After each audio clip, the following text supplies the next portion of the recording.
এবং অ্যালকেনের চ্যাপ্টার পড়তে গেলে আমাদের যা যা লাগবে সেই অ্যালকেনটা কি জিনিস সেটা আগে বুঝতে হবে।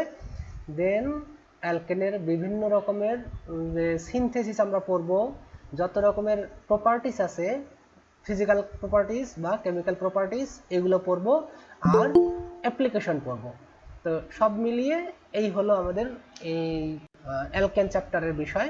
তো ফার্স্টে আমরা অ্যালকেনের দেখি কি আছে, যে হোয়াট ইজ অ্যালকেন। অ্যালকেনটা কি জিনিস?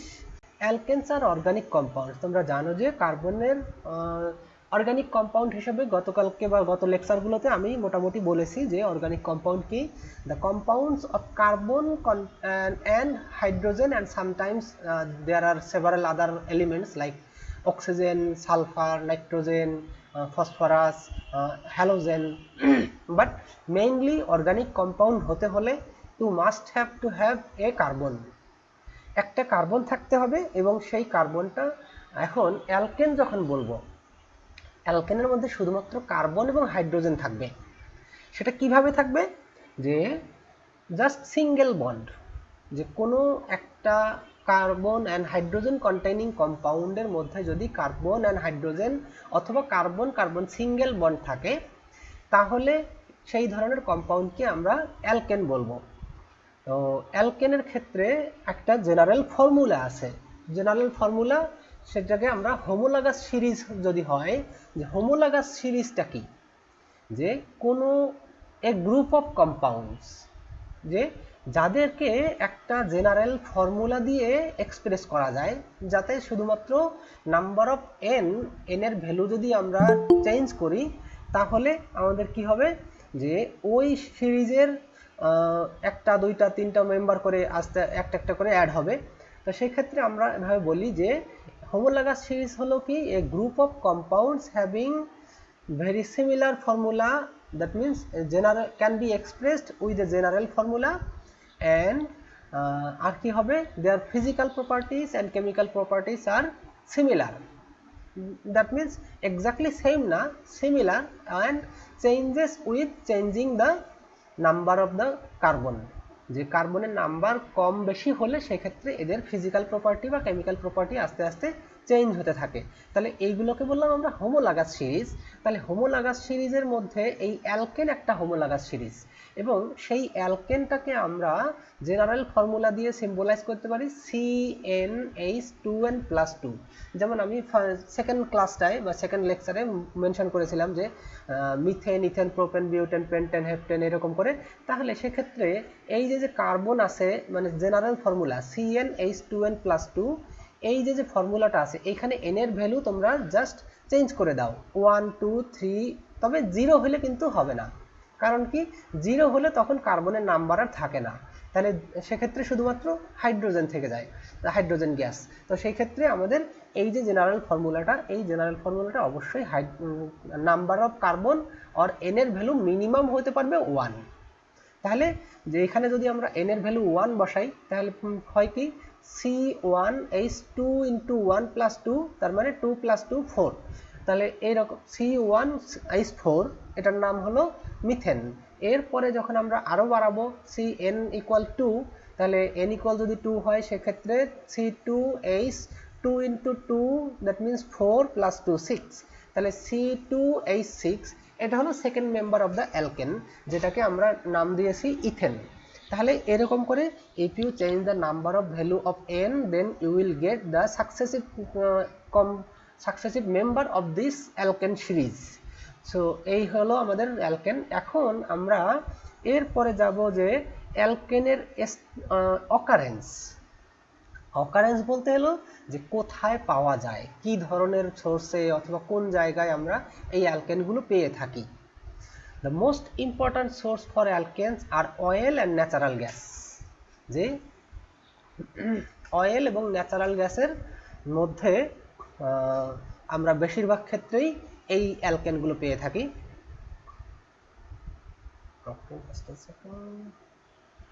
আচ্ছা, most important sources for alkanes are oil and natural gas.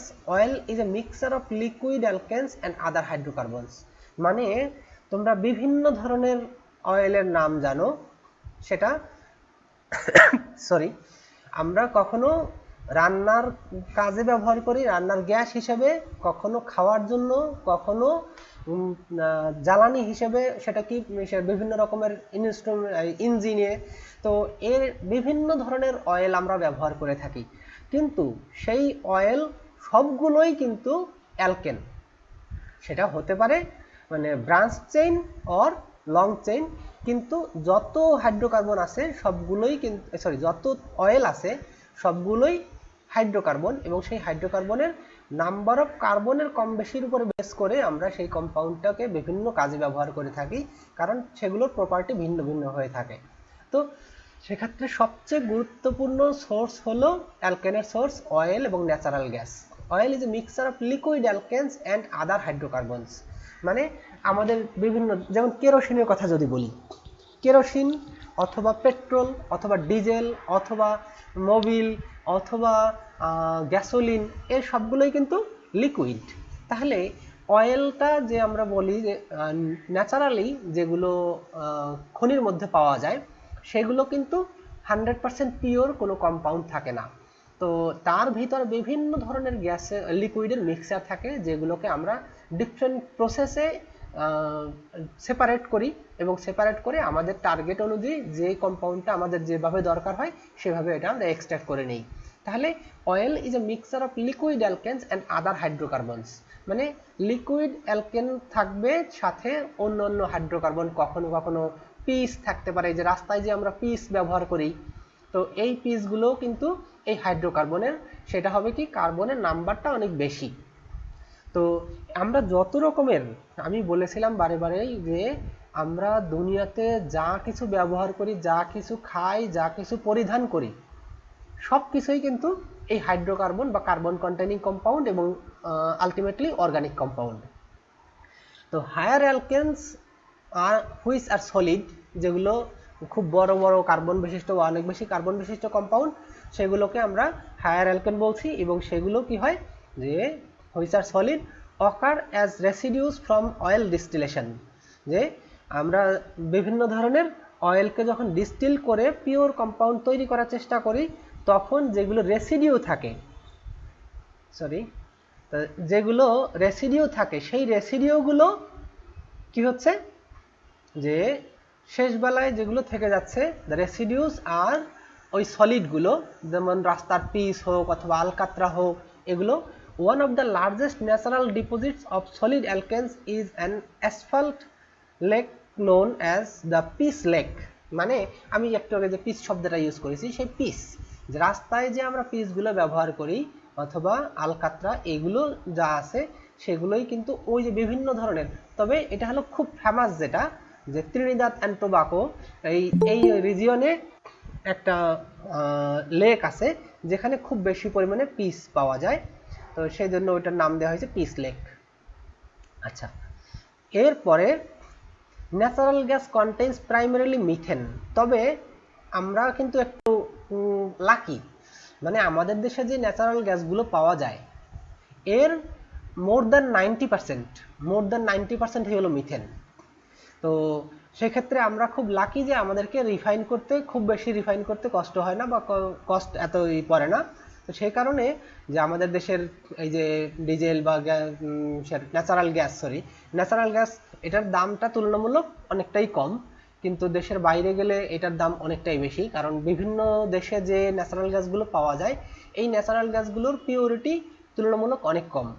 তো ইভেন কখনো কখনো এমনও পাওয়া যায় যে কয়েকটা, তোমরা মনে হয় ইন্টারমিডিয়েটের বইতে পড়ে আসছো যে কোন কোন খনিতে বাংলাদেশে কত পার্সেন্ট পিওরিটি পাওয়া যায়, যে ন্যাচারাল গ্যাস পাওয়া যায়। তো সেইগুলোর মধ্যে একটা কোনোটা আছে যে অলমোস্ট ক্লোজ টু 98-99% পিওর। তো সেগুলোর মধ্যে ইমপিওরিটি বলে আসলে কিছুই নাই, অলমোস্ট মানে 1% বা 2% এরকম যদি থাকে, তো সেগুলো আমরা ব্যবহার করছি মাঝে মধ্যে। তো সেই ক্ষেত্রে ইমপিউরিটি থাকলে, বিভিন্ন ধরনের ইমপিউরিটি যদি থাকে, সেই ক্ষেত্রে ওই এইসের থেকে, ফুয়েল থেকে অথবা ওই যে ন্যাচারাল গ্যাস, ওইটাকে বার্ন করলে এই হয়, স্মেল তৈরি হয়। যেমন যদি কখনো কখনো সালফার কন্টেনিং কোনো কম্পাউন্ড থাকে, সেক্ষেত্রে আমাদের কি হয় যে যদি ওই সালফার কন্টেনিং কম্পাউন্ড ন্যাচারাল গ্যাসের মধ্যে থাকে তাহলে ওখান থেকে একটা মানে বাজে গন্ধ আসে। সেটা কিসের? পচা ডিমের মতো। যেমন হাইড্রোজেন সালফাইড যদি তৈরি হয়ে যায় অথবা সালফার ডাই অক্সাইড যদি তৈরি হয়, সেই ক্ষেত্রে আমাদের ওই কম্পাউন্ডগুলো বার্ন করলে যে গন্ধ আসে। তো সে মাঝে মধ্যে এরকম যদি ফুয়েল যদি খারাপ হয় সেক্ষেত্রে তোমরা এরকম গন্ধ পেতে পারো। আচ্ছা, তাহলে natural gas contains primarily methane, মানে বেশিরভাগই 70 থেকে 90% মিথেন থাকে, with some ethane, propane and butane. মানে ন্যাচারাল গ্যাস আমরা বলেছিলাম যে ওই কম কার্বন বিশিষ্ট যে কম্পাউন্ডগুলো সেগুলোকে আমরা ন্যাচারাল গ্যাস বলছি। Some gas sources deliver up to 8% carbon dioxide. কিছু কিছু সোর্স আছে যেগুলো থেকে একটু বেশি পরিমাণে কার্বন ডাইঅক্সাইড পাওয়া যায়। তো ট্রেসেস অফ মিথেন, সে বেশি পরিমাণে কার্বন ডাইঅক্সাইড পাওয়ার কারণটা হলো এরকম যে যদি কোনো খনির মধ্যে বেশি পরিমাণে কোনো এই প্ল্যান্ট জাতীয় অথবা কোল, কয়লা এই ধরনের কিছু থেকে থাকে, সেক্ষেত্রে আমরা বেশিরভাগে ওই কার্বন ডাইঅক্সাইডের অ্যামাউন্টটা একটু বেড়ে যাবে।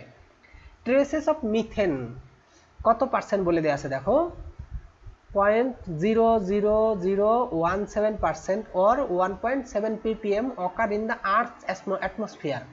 মানে আমরা যে বায়ুমণ্ডলের কথা বলি, এই বায়ুমণ্ডলে বেশিরভাগই থাকে নাইট্রোজেন অ্যারাউন্ড 78%, তারপরে বাকি থাকে অ্যারাউন্ড 21%। বাট আমি ডেসিমালের পরে আর ডিজিটগুলো বললাম না, যে 21% হলো অক্সিজেন, এরপরে আছে আর্গন অ্যারাউন্ড 1%, তারপরে বাকি যে মানে সামথিং মানে ওই ডেসিমালের কতগুলো ফ্র্যাকশন আছে সেই ফ্র্যাকশনগুলো এক্স্যাক্টলি না বলার কারণে আমরা তাহলে হিসাব করলে পেয়ে যাই কত, বললাম 78, 21 and 1, ইট ইজ 100%।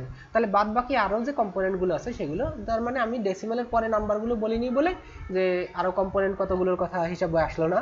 তো তারপরেও আমরা বলবো যে এর ভিতরে আরও কিছু কিছু আছে, আর্গন আছে, হিলিয়াম আছে, নিয়ন আছে, ইভেন এই যে মিথেন পর্যন্ত পাওয়া যায়। তারপরে আরেকটা জিনিস আমরা কখনোই কনসিডার করি না, টোটাল এই যে বায়ুমণ্ডলের মধ্যে অ্যারাউন্ড 3 to 4% থাকে ময়েশ্চার, যেটা আমরা কন্ট্রোল করতে পারি না। কন্ট্রোল করতে পারি না মানে যে এনভায়রনমেন্টে যে পরিমাণ কার্বন ডাইঅক্সাইড থাকে, যে তোমরা সবসময় কি জানবা যে গ্রিন হাউস গ্যাস বলতে আমরা বুঝি আসলে যে কার্বন ডাইঅক্সাইড, কিন্তু কার্বন ডাইঅক্সাইডের থেকেও আরো বড় কালপ্রিট হলো ময়েশ্চার। কারণ পৃথিবীতে কার্বন ডাইঅক্সাইডের পরিমাণ আছে মাত্র 0.03% এবং ময়েশ্চারের পার্সেন্ট আছে 3 to 4%। এই 3 to 4% সবসময় হিসাবের বাইরে রাখা হয়, কারণ এই যে আমি একটু আগে বললাম 78%, 21%, 1%, এটা মিলে হয়ে গেল 1%, এই যে 100%। তাহলে এই 100%-এর মধ্যে আবার তাহলে 3 to 4% কোত্থেকে আসলো?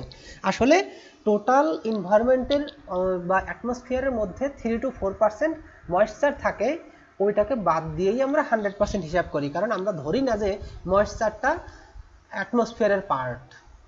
কিন্তু এই ময়েশ্চার কিন্তু প্রচুর পরিমাণে হিট অ্যাবজর্ব করে এবং সেটা পৃথিবীতে রেখে দেয় এবং আবার সময় মতো রেডিয়েট করে। তো সেই ক্ষেত্রে অ্যাটমসফিয়ারের টেম্পারেচার রাইজ করার জন্য এই ময়েশ্চার কিন্তু অনেকটা ইনফ্লুয়েন্স করে।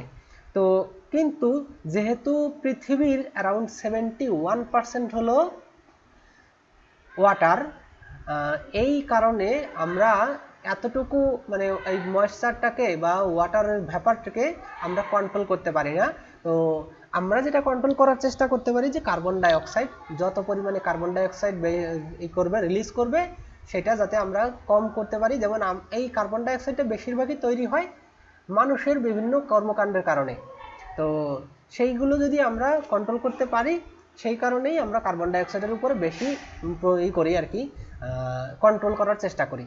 আচ্ছা, তাহলে আমরা বললাম মাত্র 0.0017% or 1.7 ppm occur in the Earth's atmosphere. The content in the ocean is negligible, মানে সমুদ্রের এই মিথেনের পরিমাণটা খুবই কম, মানে সমুদ্র বলতে কি জলের মধ্যে। কারণ কি? কারণ হলো যে এই অ্যালকেনগুলো বা এই হাইড্রোকার্বনগুলো বেশিরভাগই ওয়াটারের মধ্যে ডিজলভ করে না। কারণ হলো কি? ওয়াটার হলো পোলার কম্পাউন্ড, আর এই হাইড্রোকার্বন আর অ্যালকেনগুলো হলো নন পোলার কম্পাউন্ড। তো সেই ক্ষেত্রে পোলার কম্পাউন্ডগুলো কিন্তু কখনোই নন পোলারের মধ্যে ডিজলভ হয় না।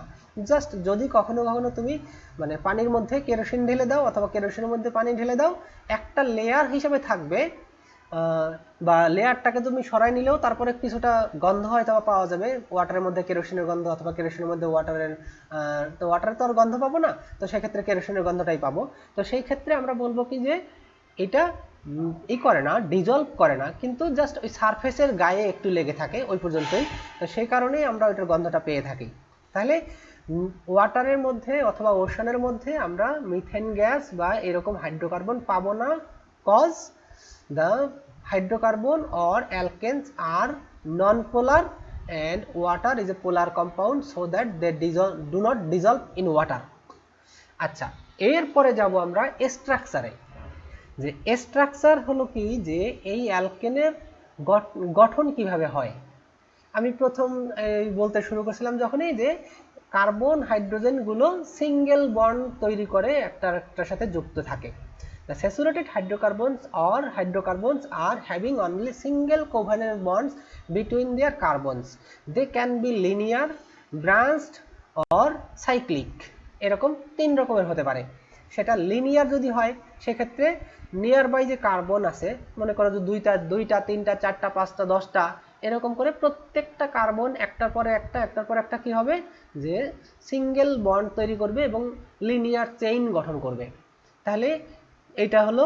এরপরে যদি আমরা ব্রাঞ্চের কথা বলি, ব্রাঞ্চ মানে যে তিনটা কার্বন থাকতে পারে, সে তিনটা কার্বন দিয়ে আমি তোমাদেরকে এখন ওই সেই একটা প্রোগ্রাম দেখাইছিলাম মনে হয়, ওই প্রোগ্রামটা একটু খুলে দেখাই যে কিভাবে হয়, ব্রাঞ্চ কি করে হয়। অবশ্য নেমিং এর ভিতরে দেখাইছিলাম, এটা না দেখালেও চলে, তো আমি জাস্ট স্কিপ করে যাই।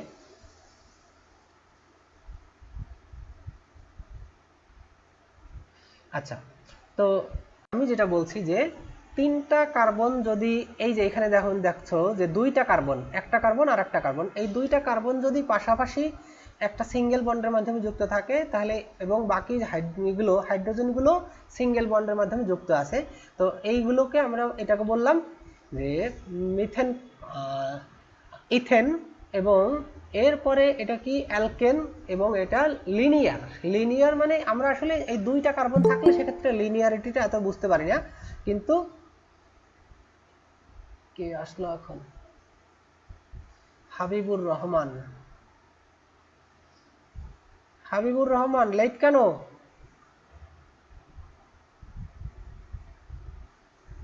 স্যার নেট প্রবলেম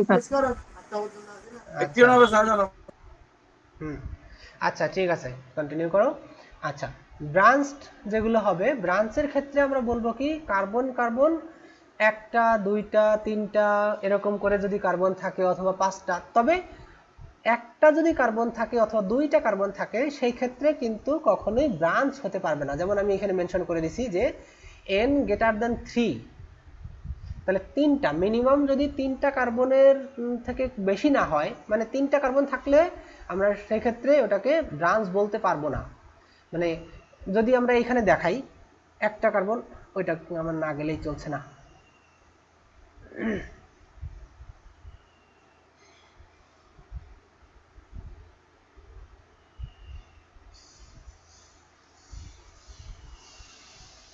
আচ্ছা, এই যে একটা কম্পাউন্ড দেখো, এটা হলো আমাদের ইথেন। তাহলে এই ইথেন কম্পাউন্ডে আমরা দুইটা কার্বন পাচ্ছি, এই যে একটা কার্বন, এটা একটা কার্বন।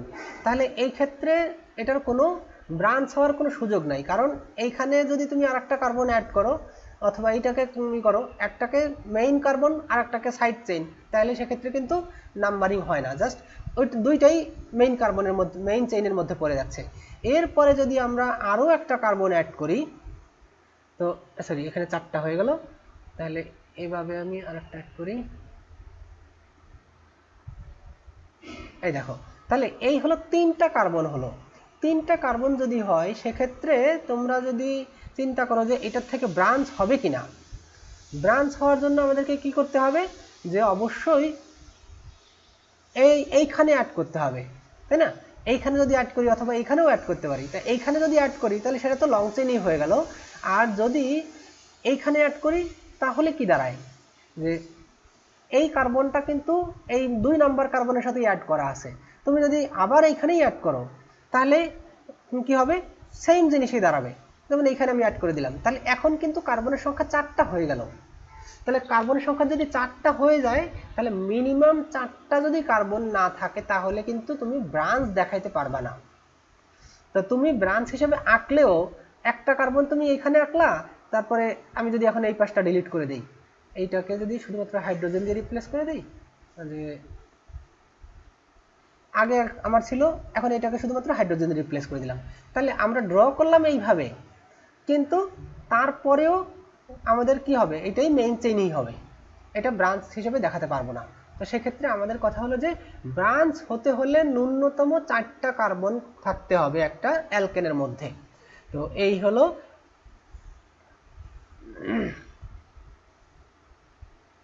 আচ্ছা, তাহলে ব্রাঞ্চ জেনারেল ফর্মুলাটা কি হবে, CnH2n+2, একই যেটা লিনিয়ারের জন্য যা ব্রাঞ্চের জন্য তাই।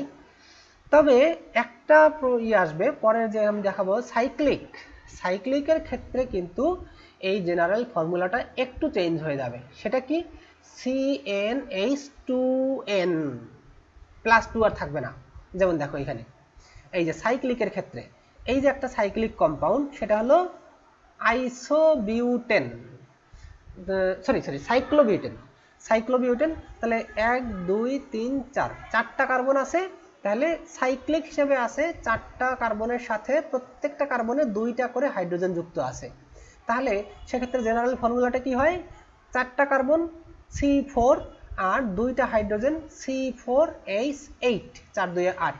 তাহলে জেনারেল ফর্মুলা দাঁড়াচ্ছে CnH2n। তার মানে এই হলো আমাদের জেনারেল ফর্মুলা। এরপরে আর একটা কিসের আছে, polycyclic. Saturated hydrocarbons can also combine any other linear cyclic and branching structures. General formula মানে এইখানে যদি একটা কার্বন কি করা হয়, মানে একটা হাইড্রোজেনকে যদি একটা কার্বন অথবা একটা মিথাইল গ্রুপ দিয়ে রিপ্লেস করা হয়, সেই ক্ষেত্রে ফর্মুলাটা কিন্তু একটু ভিন্ন হয়ে যাবে। এই যে জেনারেল ফর্মুলা তখন CnH2n-2k+2, where k is the number of independent loops, মানে কয়টা লুপ এই থাকবে এই যে এরকম। তাহলে alkanes are the acyclic ones corresponding k = 0। এখন আমরা যেটা মেইনলি দেখাবো যে আসলে যে এই যে মিথেন কম্পাউন্ড অথবা ইথেন এই কম্পাউন্ডগুলো কিভাবে তৈরি হয়। তো তোমাদের হাইব্রিডাইজেশন বা হিব্রিডাইজেশন এটা সম্পর্কে আইডিয়া আছে? কেউ একজন বলো। Yes, sir. আচ্ছা, তাহলে আমাকে কি বলতে পারবা যে এই যে মিথেনের মধ্যে অথবা ইথেনের মধ্যে যে থাকে হিব্রিডাইজেশনটা হয়, সেটা কি করে হয় আমাকে বলতে পারবা?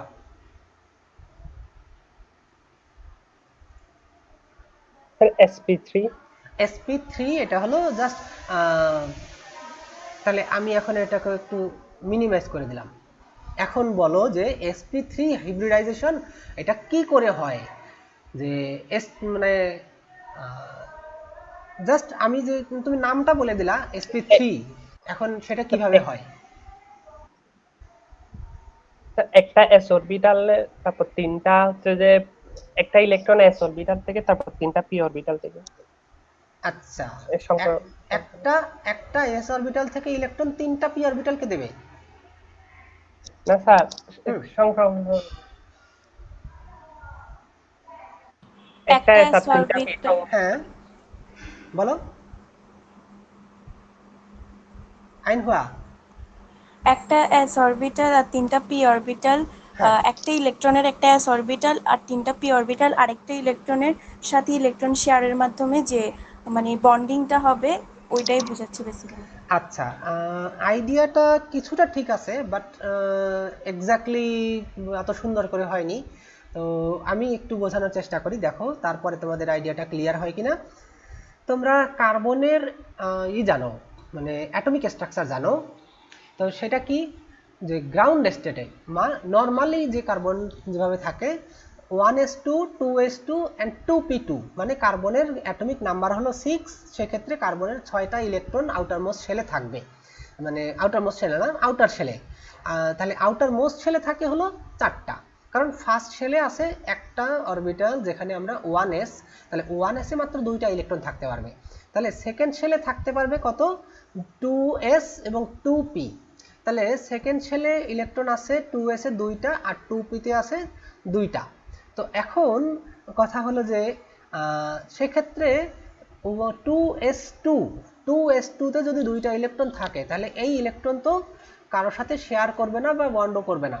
তখন কি করে যে এই 2p অরবিটালে আমাদের আবার 3টা আছে, 3টা সাবশেল বা অরবিটাল আছে।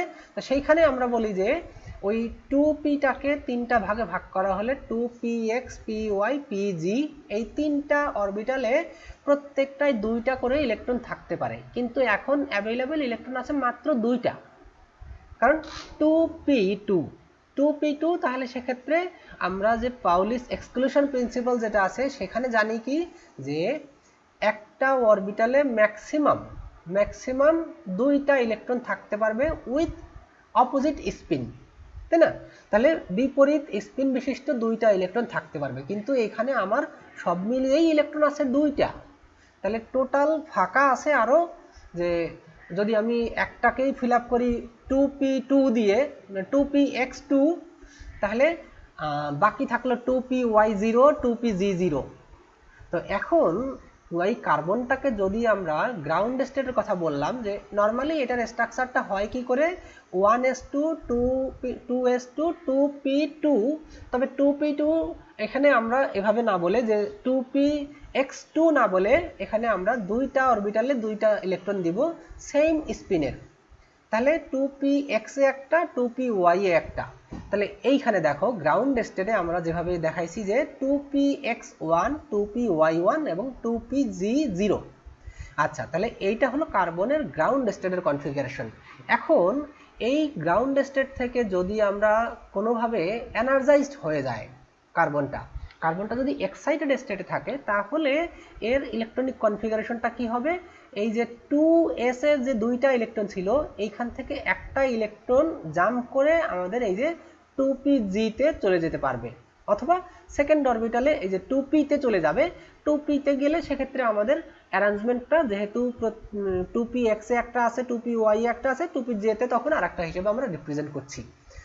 বাট দ্য এনার্জেটিক্যালি কিন্তু কার্বন এই এক্সাইটেড স্টেটে এই 2s 2px1 2py1 2pg1 এগুলো কিন্তু আলাদা আলাদা। এই যে এই তিনটা 2px 2py 2pg এগুলো সেম এনার্জাইজড, কিন্তু 2s1 এইটার এনার্জি কিন্তু ভিন্ন, এটা এক্সাইটেড স্টেটে। আর গ্রাউন্ড স্টেটে তো অবশ্যই গ্রাউন্ড স্টেটে এখানে 2s2 এর এনার্জি এবং 2p তে যে ইলেকট্রনগুলো আছে সেগুলোর এনার্জি আলাদা। তো সেই ক্ষেত্রে একটা জিনিস আমাদেরকে মনে রাখতে হবে যে কার্বন গ্রাউন্ড স্টেটে যে কনফিগারেশন আছে কনফিগারেশন ভিন্ন আছে। এক্সাইটেড স্টেটে ওই 2s এ একটা ইলেকট্রন 2p তে একটা, সরি 2px এ একটা 2py একটা 2pg তে একটা, কিন্তু energetically this 2s1 and this 2p3 মানে এই তিনটা যে ইলেকট্রন আছে এইগুলো কিন্তু এনার্জেটিক্যালি ডিফারেন্ট। তখন কি হয় যে এই তিনটা ইলেকট্রন বা তিনটা অরবিটাল এখানে আছে কি কি, একটা 2s, এই যে একটা 2s আর সরি এই যে 2s এবং তিনটা p অরবিটালে তিনটা ইলেকট্রন আছে। তাহলে এই চারটা অরবিটাল মিলে এই দেখো আমি দেখাচ্ছি, এই হলো 2s অরবিটাল। 2s অরবিটালের শেপ কি আমরা জানি, স্ফেরিক্যাল। তারপরে p অরবিটালের আকৃতি আমরা জানি ডাম্বেলের মতো, তাই না? আমি ওই যে কোনো রকমে পাওয়ার পয়েন্টে আঁকার চেষ্টা করছি এরকম করে, দেখো তাহলে এটা একটা ডাম্বেলের মতো হয়েছে। তো যাই হোক এটাকে আমরা দেখাইছি 2px, এটাকে দেখাইছি 2py, এটাকে দেখাইছি 2pg। আচ্ছা, তাহলে এই যে এখানে এই পুরোটা এই যে শেড যেটুকু দেওয়া আছে পুরোটা মিলেই কিন্তু একটা ইলেকট্রন রিপ্রেজেন্ট করে। তো সেখানে আমি এখানে আমাদের যদি এক্সট্রা ইলেকট্রন থাকতো সেক্ষেত্রে আমরা দেখাইতে পারতাম, বলতাম যে 2টা করে ইলেকট্রন আছে, কিন্তু এখন আমার এই কার্বনের যখন আছে এটা হলো এক্সাইটেড স্টেটে এই অবস্থায় আছে, তাহলে এ হলো 2s এবং 2p। তাহলে এই 2s এবং 2p এর যে এক্সাইটেড অবস্থায় এই ইলেকট্রনিক কনফিগারেশন আছে, তো এখন এই একটা 2s এবং 3টা p এই 4টা অরবিটাল মিলে সমান এনার্জির মানে সেম এনার্জির 4টা অ্যাটমিক অরবিটাল তৈরি করবে, যেটাকে আমরা হাইব্রিডাইজড অরবিটাল বলবো। সেটা কোন শেপের হবে? এই দেখো, এই যে একটা 2s এবং 3টা 2p এই 4টা অরবিটাল ছিল ডিফারেন্ট এনার্জির। তো 4টা ডিফারেন্ট এনার্জির অরবিটাল একসাথে মিক্স আপ হয়ে এক্স্যাক্টলি হোমোজিনিয়াস মানে সেম এনার্জির এবং সেম শেপের 4টা অরবিটাল তৈরি করছে, যেটাকে আমরা বলি sp3 অরবিটাইজড অরবিটাল। এবং সেটার শেপটা অনেকটা এরকম, যে তাহলে এবং এরা কিভাবে থাকে শেপটা যখন দেখাই, এই দেখো টেট্রাহেড্রাল স্ট্রাকচারের মতো। টেট্রাহেড্রাল স্ট্রাকচার মানে চারদিকে চার কোণা। আমি টেট্রাহেড্রাল স্ট্রাকচার তোমাদের দেখাই, ওই যে মিথেনের যে টেট্রাহেড্রাল স্ট্রাকচারটা। তো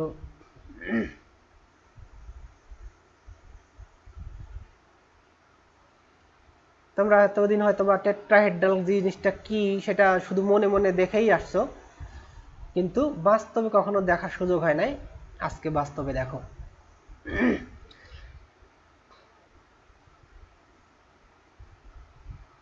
দেখতে পাচ্ছ এখন কোন অবস্থায় হইলো, যে এখনো কিন্তু আমার ওই এক্সপ্লেনেশন শেষ হয় নাই। আমি শুধু এখানে দেখাতে যাচ্ছি যে টেট্রাহেড্রাল বলতে কি বোঝায়, যে একটা এই যে কার্বন আছে, এই কার্বনের চারপাশে এই অরবিটালগুলো, এই যে আমার এই যে অরবিটালগুলো, এই অরবিটালগুলো ওই আমার বন্ড হিসেবে চিন্তা করো। এখানে আমি আপাতত হাইড্রোজেনটা বাদ দিলাম, এখানে শুধু বন্ড হিসেবে চিন্তা করো যে একটা কার্বনের চারপাশে এই 4টা অরবিটাল, এই যে আমি যেভাবে দেখাইছি, এইটা আসলে ওই স্ট্রাকচারটা হলো যে একটা 2s এবং 3টা 2p এর ভিন্ন এনার্জাইজড 4টা অরবিটাল মিলে সেম এনার্জাইজড 4টা sp3 হাইব্রিডাইজড অরবিটাল তৈরি হলো, এবং সেটার স্ট্রাকচারটা টেট্রাহেড্রাল শেপ।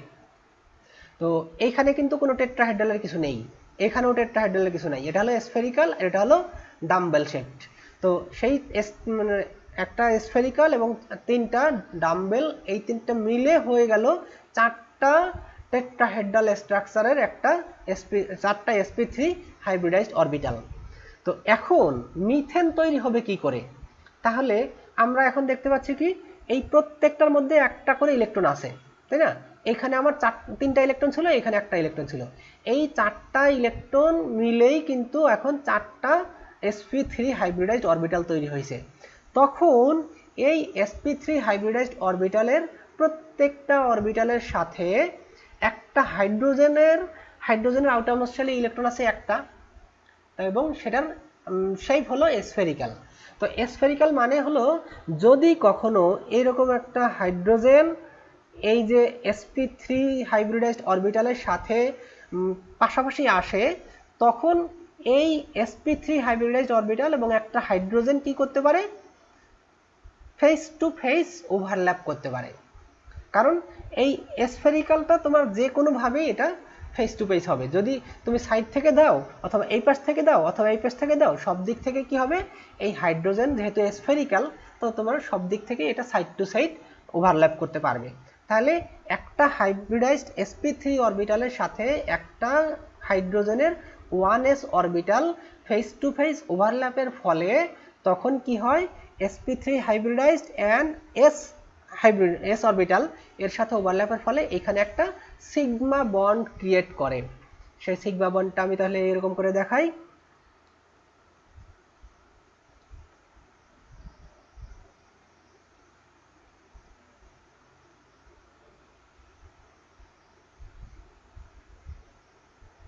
মনে করো এরকম একটা আমি বন্ড দেখাইলাম, তাহলে এইখানে আছে কার্বন, এই কার্বনের সাথে আর এই হাইড্রোজেন মিলে একটা সিগমা বন্ড তৈরি হলো।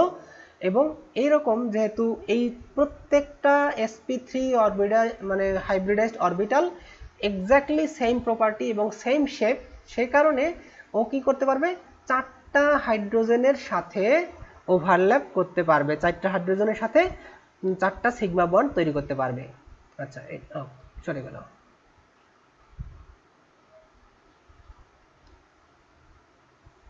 আচ্ছা, এরকম করে করে আমরা দেখাবো কি আরো, আমি একটা আনগ্রুপ করে দিই।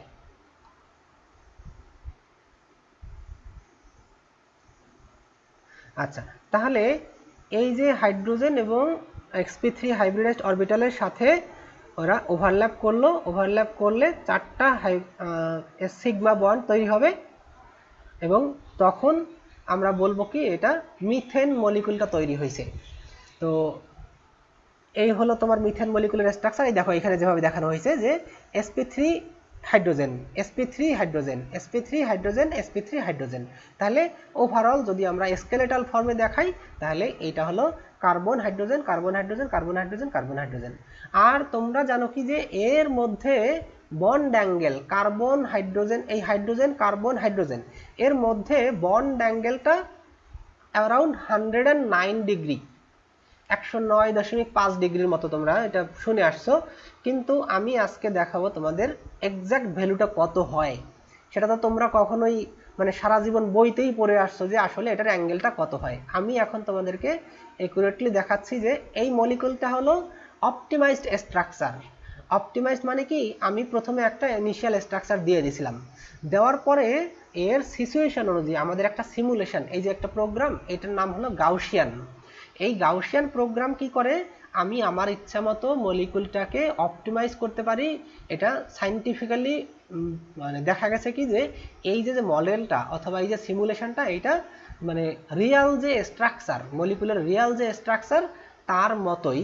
তাহলে সেটা আমরা ওই সারা দুনিয়ার বিভিন্ন মানুষ এটা নিয়ে গবেষণা করে এরকম করে স্ট্রাকচারটা দেখছেন এবং সেই মেথড এবং টেকনিক ইউজ করে আমরা এই স্ট্রাকচারটা তৈরি করছি।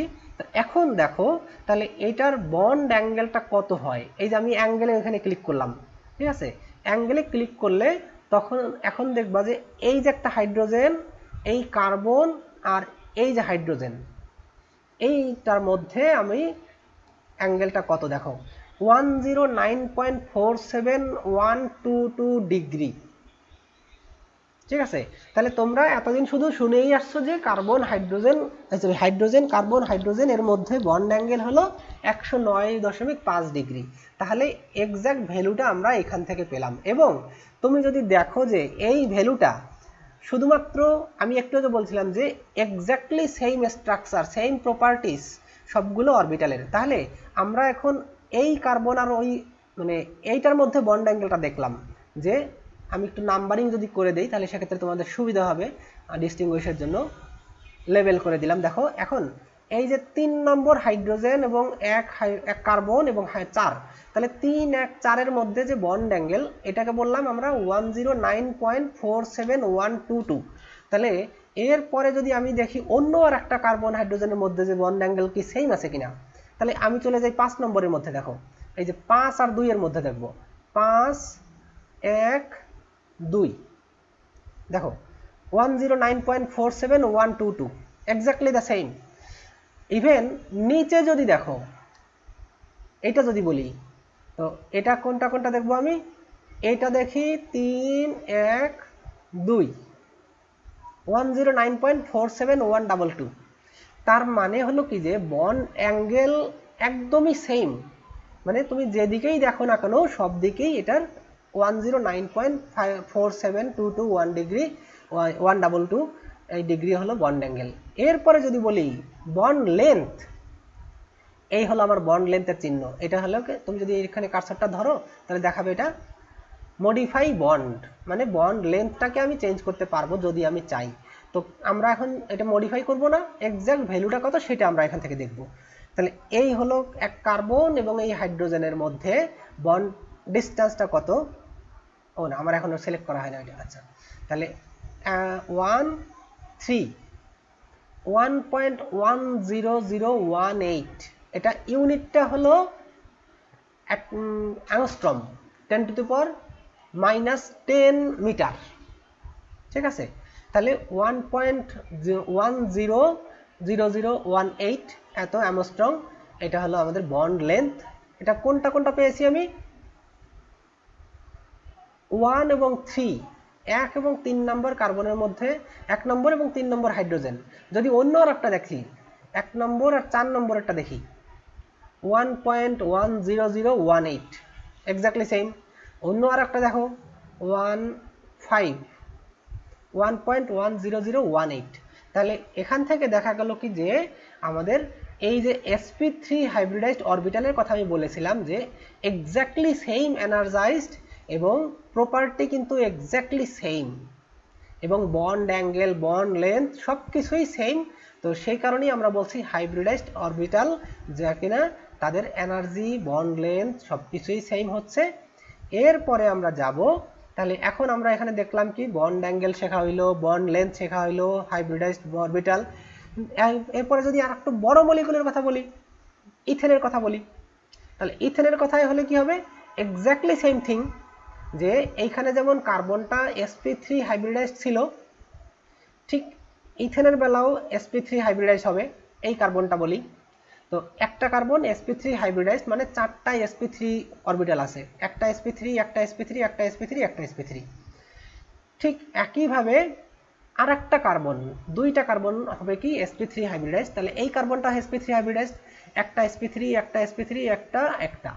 এখন এই sp3 হাইব্রিডাইজড অরবিটাল এরা কি করতে পারে সাইড টু সাইড বা সরি এটা হলো ফেস টু ফেস।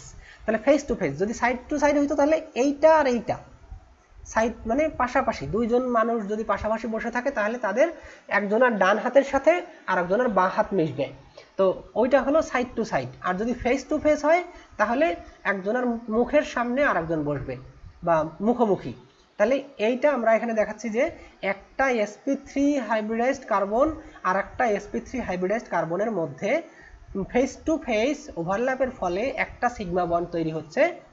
আর বাকি যে 3টা sp3 হাইব্রিডাইজড অরবিটাল থাকলো ফ্রম ইস কার্বন, এই কার্বনের জন্য 3টা sp3 হাইব্রিডাইজড অরবিটাল থেকে গেল, এই কার্বনের জন্য 3টা হাইব্রিডাইজড অরবিটাল থেকে গেল। তখন কি হবে এই sp3 হাইব্রিডাইজড অরবিটাল এবং প্রত্যেকটা sp3 হাইব্রিডাইজড অরবিটাল একটা করে হাইড্রোজেনের সাথে s অরবিটালের সাথে অথবা 1s অরবিটালের সাথে ওভারল্যাপের ফলে একটা করে সিগমা বন্ড তৈরি করবে। তাহলে ওভারঅল এই কম্পাউন্ডটার মধ্যে কয়টা সিগমা বন্ড তৈরি হলো সেটা আমরা দেখতে পারি। এখানে একটা নাম্বার 1, তাহলে এইখানে থাকবে একটা একটা একটা, তাহলে এই কার্বনে এদিকে আছে 3টা আর এখানে একটা 4টা আর এই দিকে আছে 3টা। তাহলে তোমরা এখান থেকে জানবা যে একটা ইথেন মলিকুলের মধ্যে টোটাল sp3 হাইব্রিডাইজড অরবিটাল আছে 4টা 8টা, কিন্তু বন্ড তৈরি করতেছে 7টা। কারণ কি একটা কার্বনের পাশাপাশি 2টা কার্বনের sp3 hybridised orbital face to face ওভারল্যাপের ফলে ওইখানে একটা ওভারল্যাপ হয়ে গেল এবং এখানে একটা সিগমা বন্ড তৈরি হলো। তাহলে সব মিলিয়ে ইথেন মলিকুলের মধ্যে 7টা সিগমা বন্ড আছে। আচ্ছা, এখন এইটাই আমি একটু যদি দেখাই যে এর বন্ড লেন্থ এখানে বলা আছে কত 1.54 অ্যাংস্ট্রম, তারপরে এই বন্ড লেন্থ 1.10 অ্যাংস্ট্রম, বন্ড অ্যাঙ্গেলের কথা বলা আছে কত 109.28 ডিগ্রি। আচ্ছা, এই যে বন্ড অ্যাঙ্গেল আমি কি এটা দেখাইতে পারি কিনা, আমার কাছে আছে কিনা একটু দেখি। বন্ড লেন্থ বন্ড অ্যাঙ্গেল আর 2 রকমের বন্ড লেন্থ হবে, কার্বন কার্বন বন্ড লেন্থ। আচ্ছা, দিস ইজ এই দেখো এই যে হলো তোমাদের ইথেন মলিকুলটা। এই ইথেন মলিকুলের আমি তোমাদেরকে সিম্বল দেখাই দিই আগে, যে কোনটা কোন লেভেলও দিলাম সিম্বলও দিলাম। আচ্ছা, তাহলে এখন দেখো একটা এই কার্বন এবং কার্বন, তাহলে নাম্বার 1 এবং 2 এর মধ্যে বন্ড ডিসটেন্সটা কত দেওয়া ছিল এখানে আমরা বইয়ের মধ্যে পেলাম 1.54 অ্যাংস্ট্রম। তাহলে আমি একটু দেখি আসলেই কত 1 আর 2 এটার মধ্যে দিলাম 1.52828, তাহলে 1.53 আমরা লিখতে পারি 1.54 না। তবে কখনো কখনো এরকম হয় যে আমরা যে মেথড ইউজ করতেছি ক্যালকুলেশনের জন্য, এই ক্যালকুলেশনের কোনোটাকে একটু ইলেকট্রন কনফিগারেশনটা মানে ইলেকট্রনটাকে একটু বেশি করে অ্যাট্রাক্ট করে আর কোনোটা কম অ্যাট্রাক্ট করে। সেই কারণেই আসলে মডিফাই করা লাগে প্রত্যেক বারে নিত্য নতুন এই মডেল মেথড, কারণ থিওরিটিক্যাল ক্যালকুলেশন, তো থিওরিটিক্যাল ক্যালকুলেশনের ক্ষেত্রে কখনো কখনো একটু মনে করো 0.1% বা 2% এরর থাকে। তো সেক্ষেত্রে ওই বইয়ের মধ্যে যেটা দেওয়া আছে 1.54 এইটাই যে এক্সাক্ট অ্যাকুরেট এটা না, কিন্তু যে আমি এখানে যেটা ক্যালকুলেট করে পেলাম এটাও হতে পারে, অথবা এর থেকে একটু কম বা বেশি হতে পারে। তবে আমরা দেখলাম কি 1.52828 এটা হলো এটার bond length between carbon and carbon. তাহলে কার্বন কার্বন সিগমা বন্ডের মধ্যে বন্ড লেন্থ হলো এটা। এরপরে যদি আমরা যাই কার্বন হাইড্রোজেনের, এই একটা কার্বন আর এই একটা হাইড্রোজেন, এটার বন্ড লেন্থ আছে 1.10286। তাহলে এটা বইতে যা দেওয়া আছে 1.10, ঠিক আছে এটা। এরপরে যদি এই কার্বনের সাথে একটা দেখি, এই কার্বনের সাথে এটার একটা বন্ড লেন্থ দেখি এক্স্যাক্টলি 1.10286 এই।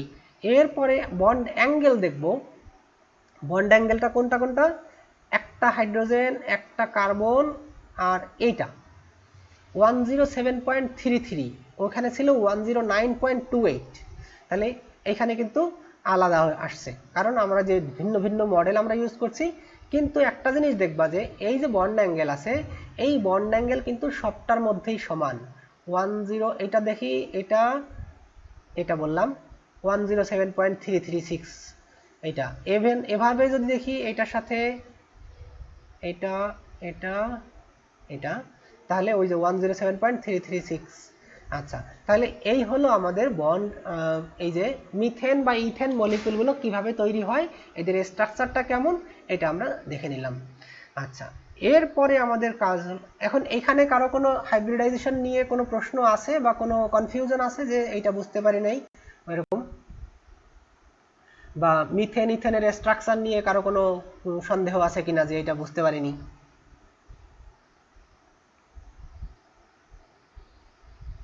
আচ্ছা, যদি না থাকে আমরা নেক্সটে যাই।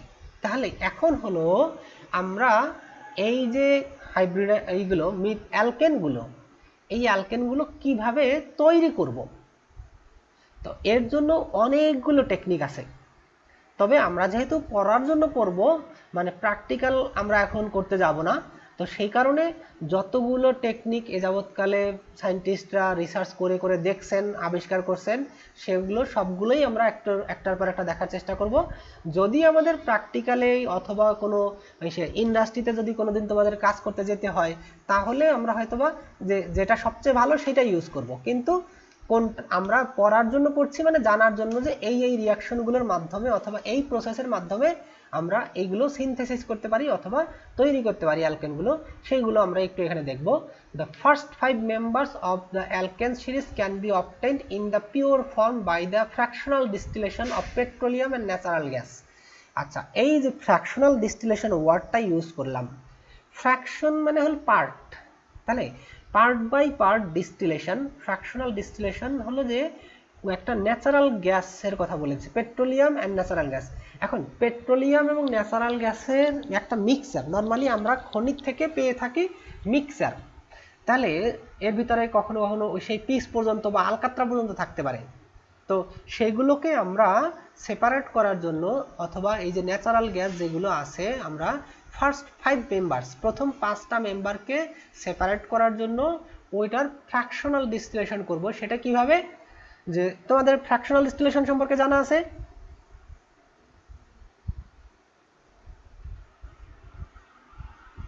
কেউ একজন বলো।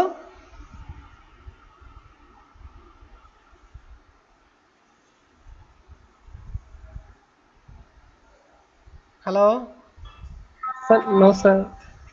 আচ্ছা, এটা তুইও বললা, বাদ বাকি আর কারো জানা নেই ফ্র্যাকশনাল ডিস্টিলেশন? আচ্ছা, ফ্র্যাকশনাল ডিস্টিলেশন যেহেতু জানা নেই, তাহলে আমি আজকে খুব খুব শর্ট করে একটু বলি, আর দরকার হয় নেক্সট ক্লাসে ফ্র্যাকশনাল ডিস্টিলেশনটা তাহলে আমি একটু দেখাবো, কারণ এটা খুবই ইম্পর্ট্যান্ট একটা জিনিস এবং খুবই ইন্টারেস্টিং, যে শুধু ইম্পর্ট্যান্ট না, ইন্টারেস্টিং। তো এটা হলো ব্যাপার, তো সেজন্য আমি আজকে এতটা বলবো না, কারণ টাইম তো প্রায় শেষের পথে। তো যাই হোক, তাহলে ফ্র্যাকশনাল ডিস্টিলেশন হলো যে কোনো একটা মিক্সচার মানে কয়েক রকমের কম্পাউন্ড থাকবে, সেই কয়েক রকমের কম্পাউন্ডের মিক্সচার থেকে মিক্সচারটাকে যদি আমরা হিট করি, হিট করলে অনেকগুলো কম্পাউন্ড থাকলো, তো যেই টেম্পারেচারে আমরা হিট করব সেই টেম্পারেচারে যদি কোনো কম্পাউন্ডের বয়েলিং টেম্পারেচার থাকে, মনে করো আমরা দুধ, চা, পানি, তারপরে চিনি, এগুলো সবগুলো মিশিয়ে একবারে যদি হিট করতে থাকি, তাহলে হিট করতে থাকলে কি হবে, ব্যাপারটা মানে তুমি হিট করতে শুরু করলে কিছু সময় পরে দেখবা কি জলীয় বাষ্প উপরে উঠে যাচ্ছে। তো সেই জলীয় বাষ্পটা আসলে ওই দুধ হিসেবে উড়ে যাচ্ছে না, এটা জলের থেকে যে অংশটা, দুধের মধ্যেও কিন্তু ম্যাক্সিমাম পার্টটাই জল আছে। তাহলে এই যে পানিটা আছে, এই পানি থেকে পানিটা কিভাবে আসতেছে, যে পানিটার বয়েলিং টেম্পারেচার 100 ডিগ্রি সেলসিয়াস, এই 100 ডিগ্রি সেলসিয়াসে যদি আমরা পানিটাকে ফুটাতে থাকি তখন সেটা ভ্যাপার হয়ে উড়ে চলে যাবে। তো ঠিক একই রকম যদি কোনো এই যে আমরা ন্যাচারাল গ্যাস অথবা পেট্রোলিয়াম, এইগুলোর পেট্রোলিয়াম মানেই হলো mixture of different organic compounds or different hydrocarbons, তাহলে এই মিক্সচারটাকে যদি আমরা হিট করতে থাকি, আগের এক্সাম্পলটা আমার বলা হয়নি, তাহলে তোমরা যদি এরকম হিট করতে করতে পানিটাকে, পানি, চিনি, দুধ, চা, এগুলো সবকিছু হিট করতে করতে কি হবে, যে একটা সময় দেখা গেল কি যে তোমার হাড়ির মধ্যে আর কোনো পানি নাই, তাহলে পানিটা কোথায় গেল, পানিটা টোটালি ভ্যাপার হয়ে উড়ে গেছে। তাহলে নিচে থেকে গেল কি, দুধটা শুকিয়ে যাবে, তারপরে চা পাতা যদি দেওয়া থাকে সে চা পাতাও ওই লিকার হিসাবে নিচে আস্তে আস্তে মানে গুঁড়া গুঁড়াগুলো জমে থাকবে। আর আরও কি হবে, যে ওই দুধ শুকিয়ে একদম শক্ত হয়ে যাবে অথবা পুরা লেগে যেতে পারে। তারপরে চিনি, চিনি যেটা দিয়েছিলাম সেই চিনিও কিন্তু মানে আস্তে আস্তে ওটা আমরা বিভিন্ন সময় এই বিভিন্ন ধরনের চিনির থেকে শক্ত জাতীয় কিছু এক মিষ্টি তৈরি করা হয়, তো ওইগুলো চিনিটাকে গলাইয়া তৈরি করা হয়। তো ওইরকম করে তোমার এখানে চিনিটা নিচে রেসিডিউ হিসেবে পড়ে থাকতে পারে।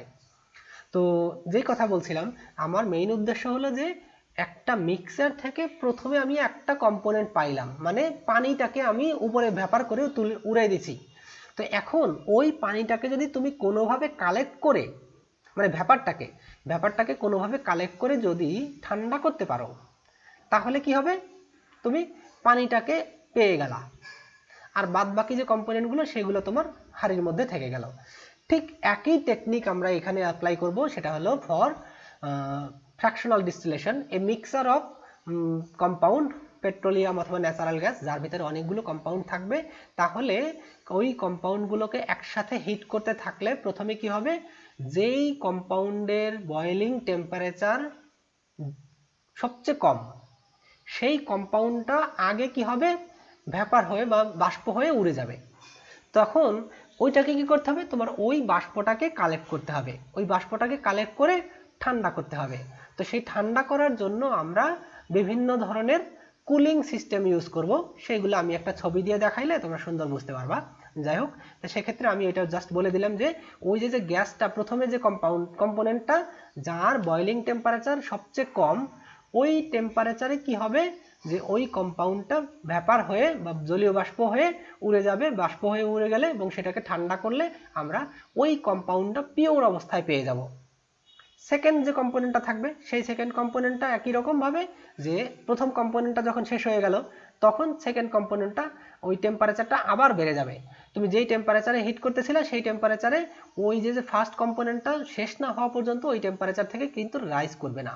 তো তখন যখন ফার্স্ট কম্পোনেন্টটা শেষ হয়ে গেল, যার বয়েলিং টেম্পারেচার কম ছিল, তারপরে সেকেন্ড কম্পোনেন্ট যার বয়েলিং টেম্পারেচার ওই ফার্স্টেরটার থেকে একটু বেশি, সেই টেম্পারেচারে তোমার ওই কম্পাউন্ডটা ভ্যাপোরাইজ হয়ে যাবে। তো ভ্যাপোরাইজ হয়ে গেলে তখন ওইটাকে আবার তোমাকে কালেক্ট করে ঠান্ডা করতে হবে। তাহলে এই যে পার্ট বাই পার্ট এর ভিতরে যতগুলো মিক্সচার থাকবে, বিশেষ করে কার্বন সংখ্যা 1 থেকে 5 পর্যন্ত যে কম্পাউন্ডগুলো আছে, সেই কম্পাউন্ডগুলোকে আমরা সেপারেট করতে পারবো বাই ফ্র্যাকশনাল ডিস্টিলেশন। তো এই হলো ফ্র্যাকশনাল ডিস্টিলেশনের একটা মেথোডোলজি। তো আমার আজকে টাইম আর নেই, তো সেই ক্ষেত্রে সিনথেসিস আমি আজকে আর পড়াতে পারলাম না। তো নেক্সট ক্লাসে আমরা সিনথেসিস যা আছে বা আরও কোনো কেমিক্যাল ফিজিক্যাল প্রপার্টি, তবে সিনথেসিস তো অনেকগুলো আছে, আমি এখানে মোটামুটি 7টা টেকনিকের কথা তোমাদেরকে